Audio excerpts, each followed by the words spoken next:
பண்பாடுனா என்ன, கலாச்சாரம்னா என்ன, நாகரிகம் அப்படின்னா என்னங்கிறது தெரியாது. ஆனா நம்ம ஒரு கட்டுப்பாட்டுக்குள்ள ஒரு வட்டத்துக்குள்ளதான் நம்முடைய வாழ்க்கை முறை அன்னையிலிருந்து இன்னைக்கு வரைக்குமே போயிடுச்சு. அது இப்ப எப்படின்னு சொன்னா, அன்னைக்கு ஒரு கட்டுப்பாடு குடும்பம்னா இப்படிதான் இருக்கணும், உறவுகள் அப்படின்னா இப்படிதான் இருக்கணும்.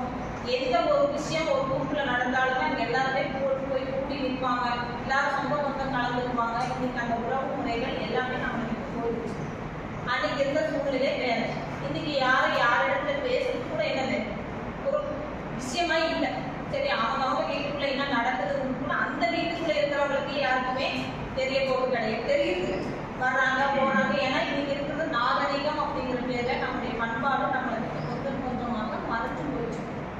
புரிஞ்சுதா? அந்த பண்பாடு ஏன் நம்மளுக்கு போயிடுச்சு, ஏன் நமக்கு அதை கடைபிடிக்கிறது இல்லை அப்படின்னு சொன்னா, நம்ம படித்தவர்களுடைய எண்ணிக்கை ஆயிடுச்சு.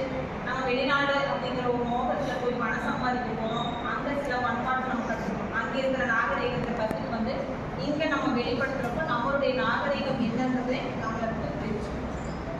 நாகரிகமே என்னன்னு தெரியாது, கலாச்சாரமே என்னன்னு தெரியாது, வாழ்க்கையில தொலைஞ்சு போனவங்க சிலரெல்லாம் வந்து இந்த வாழ்க்கையில சில கலாச்சாரத்தை கற்றுட்டு போறாங்க. இதுதான் வாழ்க்கையா, இதுதான் பண்பாடா, நம்ம இப்படிதான் இருக்கணுமா அப்படிங்கிறத அவங்க தெரிஞ்சுட்டு போறாங்க. ஆனா நம்ம கிட்ட இருக்கிற கலாச்சாரத்தை நம்ம எதையுமே பயன்படுத்துறது கிடையாது. எல்லா விஷயத்துலையுமே நம்ம அதை என்ன பண்ணிக்கணும், தொலைச்சோம். நமக்கு கலாச்சாரத்தை எடுத்து சொல்றதுக்கு நிறைய தமிழ் இலக்கிய புத்தகங்கள் புரிஞ்சுன்னா நம்ம கிட்ட இருக்கிற புத்தகமே கிடையாது. எல்லா விஷயத்துலையுமே நம்முடைய வாழ்க்கை தமிழ் அப்படின்னு சொன்னாவே நம்முடைய வாழ்க்கையுடைய அத்தனையுமே நமக்கு எடுத்து சொல்ற விஷயங்கள் தான். புரிஞ்சுதா? நிறைய கோயில்கள் நம்ம கண்ணுக்கு முன்னாடியே இருக்கு.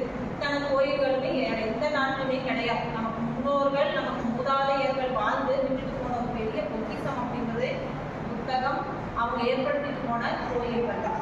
எல்லாத்துலேயுமே எதை பற்றி நமக்கு சொல்லுதுன்னா நாகரீகத்தை பற்றி தான் சொல்லுது.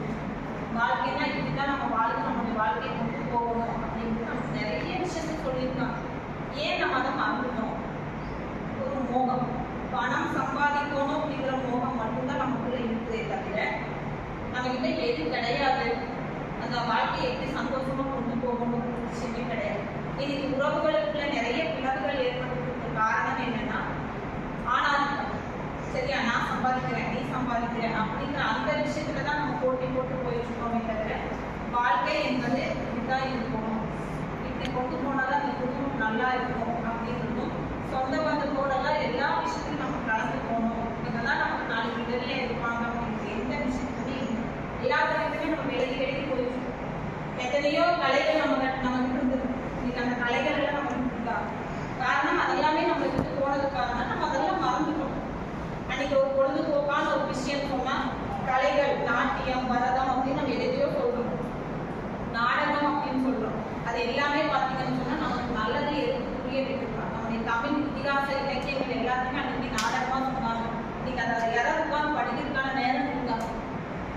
இன்னைக்கு ஒரு சில விஷயத்தை கூட உட்காந்து பொறுமையா வீட்டில் பேசுற பழக்கங்களும் கிடையாது. அப்பா எந்த டைம் வராது, அம்மா எந்த டைம் போறாங்க, நம்ம எந்த டைம் இருக்கோம், நம்ம உட்காந்து பேசுறோமோ, உட்காந்து சாப்பிட்டுருக்கோமோ, உட்காந்து நல்லது கெட்டதை பேசியிருக்கோமோ ஒன்றும் கிடையாது. புரிஞ்சு அவங்க இஷ்டத்துக்கு நம்ம போயிட்டு இருக்கோம். இதுல யார் சிக்கி தப்பிக்கிறது யாருன்னு சொல்லிட்டு பார்க்கலாம். இடையில இருக்கிறது குழந்தைங்க. சரியா, பணம் மட்டுமே நம்முடைய வாழ்க்கையில சந்தோஷத்தை கொடுக்குமா? கிடையாது. லட்சமா சம்பாதிக்கணும், வேணுங்கிற அளவுக்கு நம்ம எல்லாத்தையும் வாங்கிக்க முடியும். ஆனால் போன உறவுகளையும் போன சந்தோஷத்தையும் நம்மளால திரும்ப வாங்கவே முடியாது. மெயின் நமக்கு இருக்கிற விஷயம்னா நமக்கு மட்டுமே இருக்கிற அந்த பண்பாட்டை ஏன் பயன்படுத்த முடியாமல் போயிடுச்சு. வாழ்க்கையில் எல்லா விஷயத்துக்குமே பணம் வினர்த்தியாகும். பணம் மட்டுமே பூர்த்தி செஞ்சிடும். எத்தனையோ பேர் வாழ்க்கையில குறைச்சவங்களை கேட்டு பாருங்க, வாழ்க்கையில் குடும்பத்துக்கு சந்தோஷம் கொடிய பணம் சம்பாதிக்கிறேன், லட்சமா சம்பாதிக்கிறேன், ஆடம்பரமான வாழ்க்கையில தான் நம்ம முடிஞ்சிருக்கோம். ஆனா எது இல்லை, சொந்த உறவுகள் இல்லை, நான் தனியால தான் இருக்கேன், எதுலையும் நான் கலந்துக்க முடியல, என்னை எல்லாரும் ஒதுக்கி வச்சுட்டாங்க அப்படின்னு சொல்றாங்க. என்ன காரணம் சொன்னா, நம்ம வெளிநாட்டுக்கு போகிறோம், சம்பாதிக்க போகிறோம், அங்கே இருக்கிற கெட்டதை நம்ம கடைபிடிக்கணும்னு அவசியம் கிடையாது. நம்மளுடைய நடைமுறை பாவனை மாறிடுச்சு, பேச்சு மாறிடுச்சு, பழக்க வழக்கம் மாறிடுச்சு. இதெல்லாம் யாருக்கு நமக்கு சொல்லி கொடுத்துட்டு இருக்கோம்னா பின்னாடி வர சங்கதிகளுக்கு சொல்லி கொடுத்துட்டு இருக்கோம். சரியா, நம்ம போனதே தப்புன்னு சொல்லணும். நான் என்னை பொறுத்த வரைக்கும் நம்ம வெளிநாட்டுக்கு போகிறது பணம் சம்பாதிக்கிறதுக்கு போகிறோம். ஏன் இங்கே பண்ண முடியாதா, இங்கே இருக்க முடியாதா?